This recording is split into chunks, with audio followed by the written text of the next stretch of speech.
ஈஸியாக இருந்து சொல்ல my garage SS Autos MD இந்த வண்டியுடைய செயின் கிட் ஃபிக்ஸ் பண்ணுறோம். ரோலனில் பிராஸ் கிட் ஃபிக்ஸ் பண்ணுறோம். இதில் என்ன கம்பேரிசன் பார்த்தீங்கன்னா ஓய்க்கும் இதுக்கு என்ன டிஃப்ரெண்ட் பார்த்தீங்கன்னா ஓயை விட உங்களுக்கு இது செயின் ஸ்ப்ராக்கெட்டும் நல்லா திக்காக இருக்கும். ப்ளஸ் செயின் ரொம்ப ஹெவியாக இருக்கும், ஹெவி குவாலிட்டியாக இருக்கும். லைஃப்னு பார்த்தீங்கன்னா இதுதான், இது ஓயை விட இது லைஃப் நல்லாயிருக்கும்.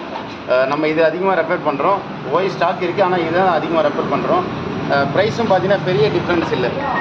இதுக்கு அதுக்கும் பார்த்தீங்கன்னா இதுவும் 2600 வருது, இதுவும் 2600 அந்த ரேஞ்ச் தான் வருது. ஆனால் கம்பேரிசன் பார்த்தீங்கன்னா ப்ரைஸ் ரேட்டு அதனால் வருது. இதையே கம்பேர் பண்ணலாம். இதே உங்களுக்கு சூப்பராக இருக்கும் செயின் கிட்டு.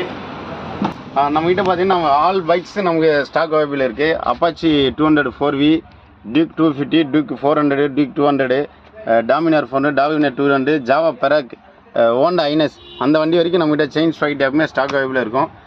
நம்மகிட்ட எடுத்துகிட்டு வந்தீங்கன்னா செயின் கிட் வந்து 1 ஹவரில் நமக்கு செயின் கிட் ஃபிக்ஸ் பண்ணி தரோம். நன்றி நண்பர்களே.